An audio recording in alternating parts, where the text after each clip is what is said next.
Bonjour tout le monde, comment ça va? Je vous remets une petite vidéo, un petit flagrant délire, juste pour la forme, juste pour rester en contact avec la communauté, et puis voilà, pour dire bonjour. Merci pour vos commentaires, je vous remercie d'avance si vous allez répondre à cette vidéo par des commentaires sympathiques, bienveillants, ou parce que peut-être vous aimez pas ce que je vous montre, ou je ne sais quoi, vous êtes, it's a free country, comme on dit ici. Je vais vous montrer des scuds que j'ai écoutés, que j'ai kiffé, que j'ai fait tourner, que voilà, peut-être que je me répète un peu, bien sûr. Et puis tout ça dans la joie et dans la bonne humeur, évidemment. Et puis voilà, pour un peu, bon, c'est toujours l'esprit du partage. Pourquoi est-ce qu'on fait des vidéos pour montrer ces scuds? C'est aussi pour dire, voilà, ils existent, les mettre dans un contexte, les valoriser, leur donner voilà, une vision d'ensemble, voilà, tout ça, quoi. Bon, alors sachez que je vous aime tous, hein, même si vous faites des FAQ. Alors, j'écoute beaucoup de Bill Callahan en ce moment, je sais pas pourquoi, ça me prend comme ça. Alors voilà un disque que j'ai écouté pas mal récemment. Shepherds in a Sheepskin Vest.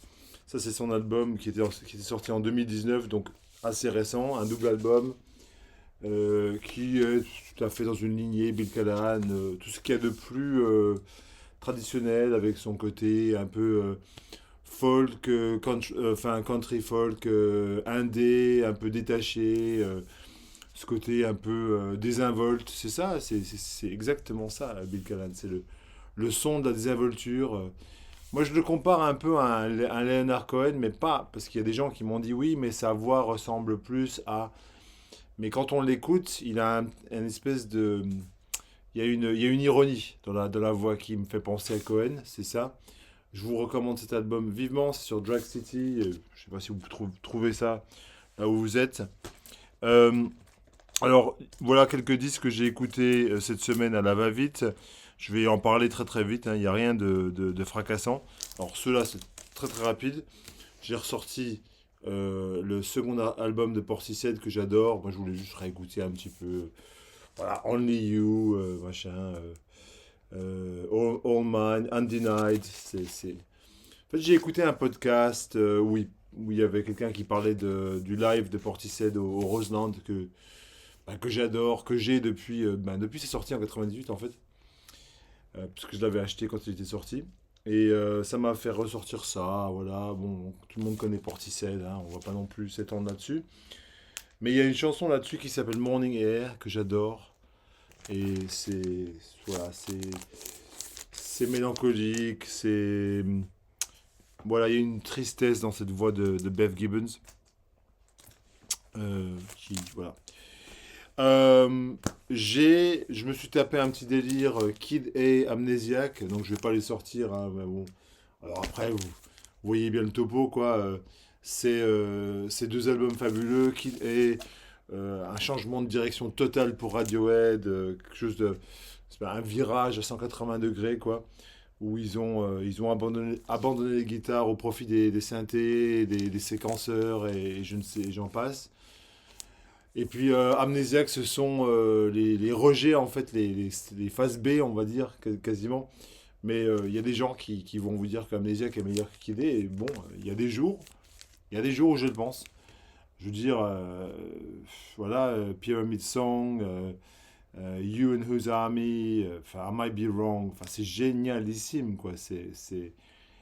Voilà, c'est magnifique. Bon, après, Kid A, c'est quand même un chef-d'œuvre qui est dans le catalogue de Radiohead, toujours dans le top 3 pour moi, avec notamment Optimistic, How to Disappear Completely, qui fait partie du panthéon de Radiohead, et ma chanson favorite, Idiotech.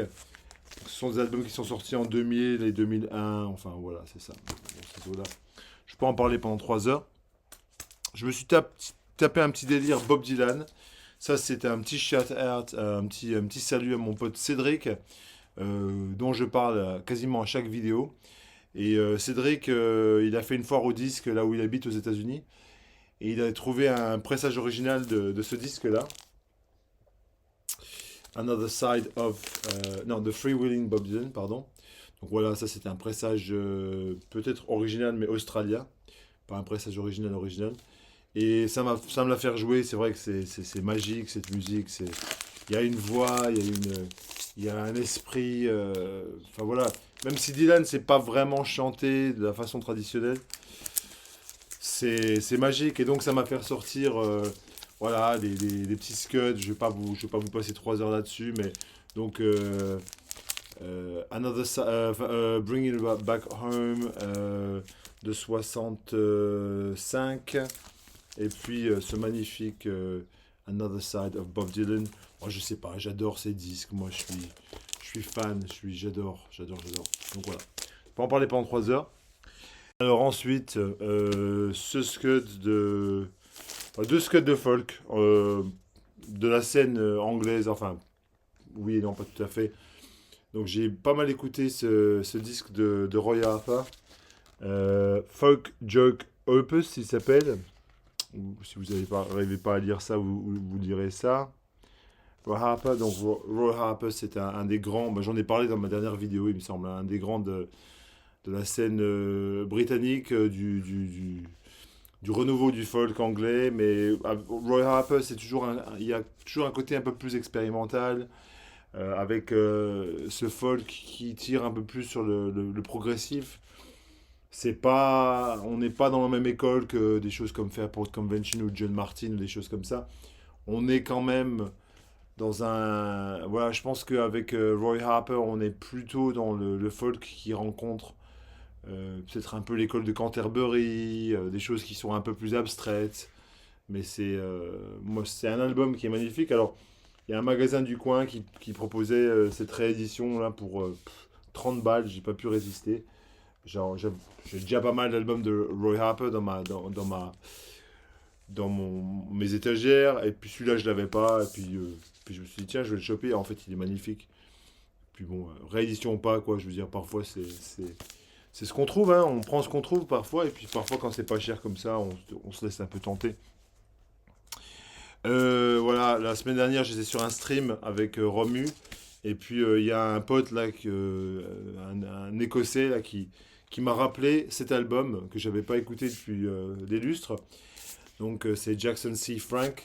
Alors, ça, c'est un chanteur de folk américain qui est venu faire son album unique en Angleterre. En fait, c'était même le petit copain de Sandy Denny, la chanteuse de Fairport Convention.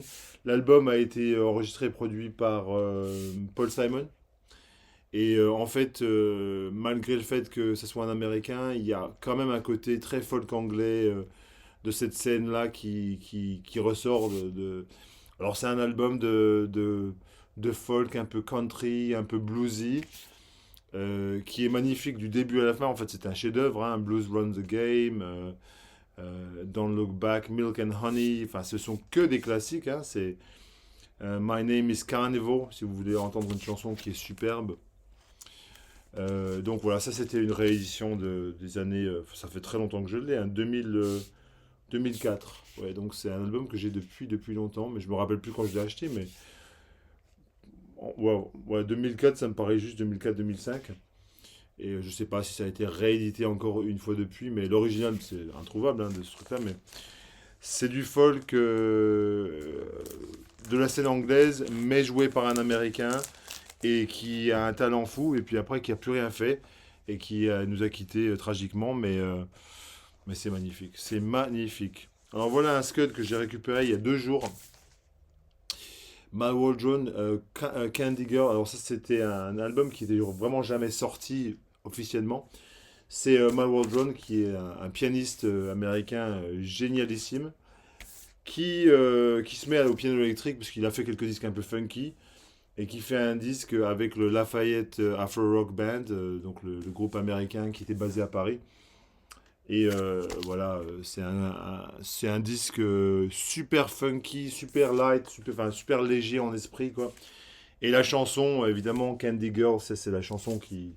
C'est le morceau qui est très recherché par les diggers, en fait.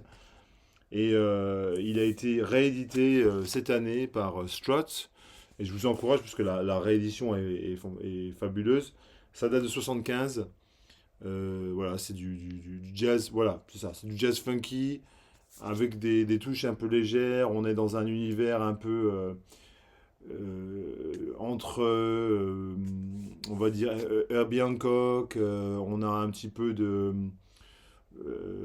Weather Report dans la touche, un peu de. Comment il s'appelle le mec là J'ai le cerveau qui est complètement déconnecté là. J'allais dire Jaco Pastorius, mais ça n'a rien à voir. Non, je pense le nom m'échappe complètement. Mais ça va me revenir dans une seconde. Alors, un disque que j'ai réécouté après une discussion avec Romu, Nino Ferrer et Legs, qui était un disque de 75, il me semble, je sais plus. Avec Mickey Finn, entre autres de T-Rex, et puis produit par Jean-Claude Vanier et puis Bernard Estardi. Donc voilà, avec Jean-Charles Capon au violoncelle, Michel Ripoche au violon. Voilà, c'est un disque que j'avais un peu négligé. C'est un truc que j'ai depuis longtemps dans mes étagères. Puis après, je discutais avec Romu, puis voilà, je sais pas pourquoi j'ai eu envie de le sortir. Et c'est vrai que c'est un disque qui tue, quoi, hein. On est entre rock progressif, rock psychédélique, il y a un peu de glam là-dedans. Mais tout ça est cohérent et ça reste dans un univers chanson française. Alors le grand Nino, voilà, c'est magnifique, c'est magnifique. Euh, que dire, super. Alors, voilà deux disques de cette année qui sont magnifiques, que je trouve excellentissimes. Un petit bonjour à ceux qui vont détester ce disque. Joan Robertson, j'en ai parlé un petit peu partout récemment. Alors, Joan Robertson, il s'appelle Blur. Ça doit être son quatrième album ou je sais pas quoi, je sais plus, vous me corrigerez. Et puis le pianiste auquel je pensais là, je vous ai dit que ça allait me revenir. Pour Candy Girl, le pianiste auquel je pensais, c'était Joe Zawinul de Weather Report. Voilà, comme ça c'est fait. Donc Joan Robertson, c'est une espèce de mélange improbable entre l'esprit de My Bloody Valentine, PJ Harvey, et puis, que sais-je moi. Il y a un côté vraiment très quasiment soporifique. La musique, c'est de la musique sur de la guitare acoustique. Elle chante des paroles qui sont incompréhensibles quasiment. Et il y a un côté vraiment slowcore, dream pop qui est très très fort. Mais c'est de la dream pop sur guitare acoustique, en fait. Pour faire vraiment très simple, c'est superbe. Ça s'appelle Blur, c'est sorti cette année. Moi, ça me fait kiffer. Il y a des gens que ça énerve ou que ça endort, ben voilà, c'est pas grave. Un autre album de cette année que j'adore, c'est le dernier album en date de Alan Sparhawk, With Trampled by Turtles. Je sais pas si j'en ai parlé dans ma dernière vidéo, je sais plus en fait. J'oublie ce que parfois, si j'en ai, je m'excuse d'avance. Mais c'était un magnifique album. Donc Alan Sparrow, c'était le chanteur de Low, le groupe du Minnesota, groupe de slowcore. Et puis là, il revient en force avec un album que moi je trouve fantastique à tous les niveaux parce que les chansons sont mémorables. Il y a ce côté pop, mais aussi ce côté mélancolique et un peu tragique dans sa musique. Bah, sa femme est morte, hein, il faut dire, avant l'enregistrement de ce disque, donc il a de quoi être tragique, le mec, hein, c'est normal. Ensuite, du post-rock, comme s'il en pleuvait. J'ai réécouté Laughing Stock, qui est, voilà, c'est un chef-d'œuvre, hein, bon. Après, je ne vais pas non plus en parler pendant 3 heures.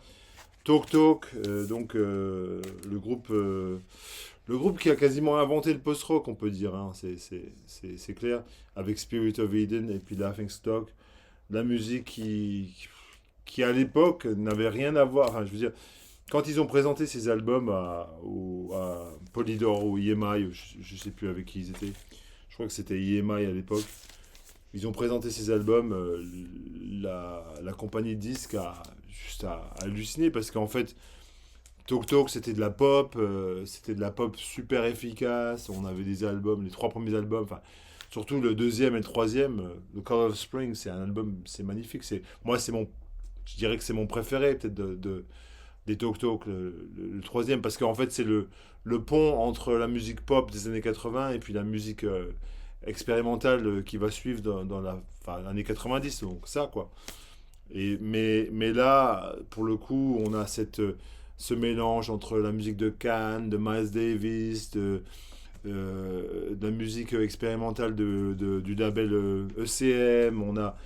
On a des références au minimalisme là-dessus. Je pense que, effectivement, Mark Hollis, il a dû écouter du Philip Glass. Enfin, il y a tous ces trucs qui tombent là-dessus et ça nous donne un mélange qui est fracassant. Moi, je trouve que c'est génial.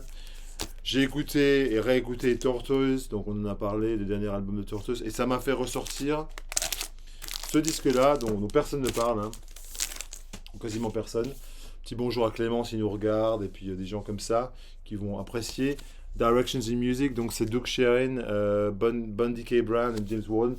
Donc c'est des mecs qui étaient dans Isotope, Tortoise, Slint, enfin tous ces groupes-là de la mouvance post-rock. Et là, on a un disque qui a été enregistré en 96, qui est entièrement instrumental, qui fait référence à plein de trucs jazzy. Bah, je parlais avant de Talk Talk avec Miles Davis, Can. On est dans la même mouvance exactement. C'est un peu l'enfant illégitime de TNT, cet album. En fait, si vous aimez TNT, cet album va vous parler immédiatement. C'est magnifique. Ça s'appelle Directions in Music. C'est un album de Tortoise, sans en être un, de 96.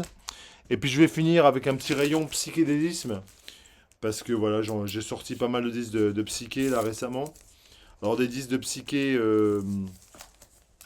brésiliens, italiens, américains. On va peut-être commencer avec les ricains.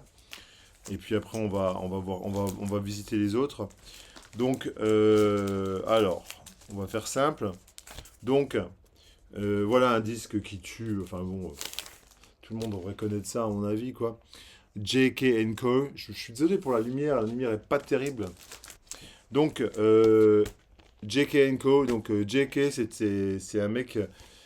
Son vrai nom, ouais, c'était J.K. G-A-Y et K, K-A-Y-E. Et donc là, c'est un groupe qui est en fait. C'est un groupe d'une personne, hein, plus ou moins. Le gars, il avait 15 ans quand il avait ça. Il a fait un voyage initiatique de Las Vegas jusqu'à Vancouver. Il était canadien. Et il s'est retrouvé dans un studio avec des musiciens de session, quoi. Et il a enregistré ce truc qui est un ovni total. La première chanson, Fly, enfin la deuxième chanson, on va dire, c'est un peu Radiohead, mais 20 ans avant Radiohead, quoi. C'est juste, c'est un truc de dingue. Il y a des effets sonores, la guitare qui est inversée, c'est super psychédélique. On voit que le mec, il aimait les Beatles aussi, quoi. Mais du coup, je sais pas si vous connaissez, mais moi je trouve ça magnifique. Il s'appelle Suddenly One Summer, J.K. Co. Un prodige de 15 ans. Voilà, c'est ça. Ensuite, bon, bah, un grand classique, hein, je vais pas en parler 3 heures. Voici en pressage original anglais, Country Joe and the Fish, Music for the Mind and Body. Un grand disque de la scène psyché de San Francisco, avec le grand Country Joe qui a fondé le groupe à Berkeley et qui a été un groupe fondamentalement anti-guerre du Vietnam. Mais là, on a des chansons qui sont... Bon, pour moi, c'est la définition du psychédélisme américain, quasiment, ce disque.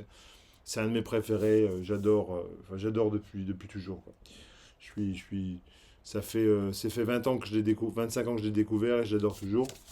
Ça date de 67. C'est une tuerie. Effectivement, on peut le dire. J'ai sorti, je vais aller vite là, hein. J'ai sorti des disques de. Ah oui, j'ai sorti celui-ci. United States of America. Voilà la pochette que tout le monde connaît. Ça, c'est le pressage original avec l'enveloppe qui allait avec. Après, moi, j'utilise plus l'enveloppe parce que je me dis, je vais la cramer. Voilà. Mais là, on a le disque. Un disque de rock expérimental, du krautrock américain, quasiment, on peut dire. Joseph Bird, Dorothy Moscovitz, qui se sont rencontrés, ont formé ce groupe où il y a des collages de sons improbables, des mélanges d'orchestre, de Moog, enfin, il y a des entrechocs de tout genre sur cet album. Je vous recommande The Garden of Earthly Delight si vous voulez un bon exemple, ou The American Metaphysical Circus, la première chanson qui est incroyable. Ça, c'est du krautrock américain, quoi. Quasiment, on peut dire, c'est ni plus ni moins que ça. J'ai sorti ce disque aussi qui est pas connu outre les amateurs de psyché, quoi. The Grodeck Whipper Jenny, donc ça c'est Dave Matthews, c'était un acolyte de James Brown en fait, et puis James Brown avait formé un label qui s'appelait People Records, et donc sur People il avait sorti quelques scuds quoi, intéressants, et en fait, pour faire simple, eux ils étaient backing band, enfin ils ont joué derrière James Brown, et après ils ont fait un album, ils ont décidé de faire un album. Et c'est de la pop un peu baroque, c'est de la pop psychédélique et on va dire de la soul psychédélique aussi, ce disque. C'est un disque furieux, moi j'adore ce disque. Sitting on a Tongue, Wonder If, euh, euh, Inside or Outside, c'est génial. Enfin voilà, c'est superbe, superbe. Je continue avec de la soul psychédélique. J'ai écouté cet après-midi ce disque furieux de Bosco, qui est du deep funk, de la soul psychédélique de haut vol. C'est un peu un mélange entre Sly and the Family Stone et du free jazz, si vous voulez, un petit peu. Si vous imaginez un disque comme Répression de Colette Mani et Sly and the Family Stone qui font un disque ensemble. Vous avez Bosco. Alors ce disque, il était sorti à l'époque en 71 ou un truc comme ça, 70, 71. Et il est quasiment introuvable, mais Numéro Groupe l'avait réédité. Moi, je l'avais acheté il y a très longtemps, mais je sais même plus quand, hein. Tellement ça fait longtemps. C'était ressorti en 2007. Ouais, bah c'est ça, c'est raccord. Donc ils avaient ressorti le disque. Alors si vous le trouvez en original, vous avez de la chance. C'est du deep funk, mais alors il faut s'accrocher. Writing on the Wall, la deuxième chanson, ça vous dit tout ce que vous avez à savoir sur ça. Et puis la quatrième chanson, We Ain't Free, qui est un peu plus funky. Mais là, on est dans un univers qui est vraiment quasiment Black Panthers, hein, Panthère Noire, avec ce côté très justice sociale bien ancré. Alors un disque de chevet de cette maison, Shugi Otis, Inspiration Information, bon, un grand disque de soul psychédélique. Le type a 15 ans, les Rolling Stones lui avaient demandé de se joindre à eux pour remplacer Mick Taylor, je ne sais pas si vous voyez. Il reçoit un coup de fil de Mick Jagger qui lui dit «Ah bah tiens, on a besoin d'un guitariste». Il était tellement doué et il leur a dit non. Et donc il a fait des disques tout seul.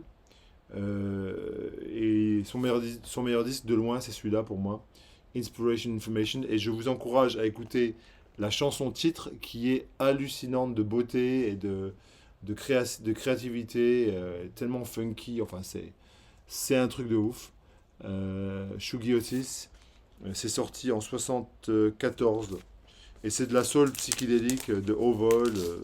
Je vous encourage aussi à écouter Rainy Day et puis aussi Out of My Head, qui est incroyable. Avec des effets un peu sonores, de la boîte à rythme assez délirante. Et là, je vais finir avec 3 disques brésiliens, un disque italien. Alors, celui que j'écoutais là tout à l'heure, là, juste avant de faire cette vidéo, Secos Emoliados. C'est un disque brésilien de psyché brésilien. Bah, c'est comme la pochette, hein. C'est la même folie que la pochette. Donc, on a ce côté un peu MPB, sautillant. mais c'est très très psychédélique.